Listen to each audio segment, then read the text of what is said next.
राज्य मुख्य शासन सचिव सुरेश चंद्र महापात्र और 5T सचिव VK पांड्यान कोरापुट गस्तर आसिथिले। प्रथमे जयपुर रे एयर स्ट्रिप रे पहुंची नवरंगपुर जिला गस्तर जाई कोरापुट रे पहुंचीथिले।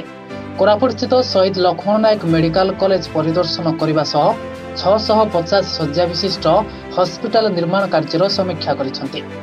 जिले में कोविड-19 स्थिति और हॉस्पिटल रे ऑक्सीजन प्लांट कार्यर अग्रगति नहीं गुरुत्वारोप करथिले।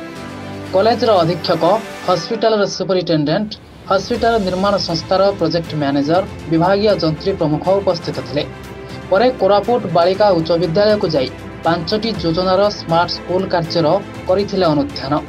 स्कूल प्रधान शिक्षयित्री, स्कूल छात्री, स्कूल कमिटी सदस्यों सह स्कूल विकास को नहीं आलोचना करथिले। गस्त बेले कोरापुट जिलापाल, डीआईजी, एसपी, जिला मुख्य चिकित्साधिकारी, मेडिकल कॉलेज अधीक्षक प्रमुख रही। गस्त को दृष्टि रखी सुरक्षा व्यवस्था को कड़ाकड़ी करा जायतिला।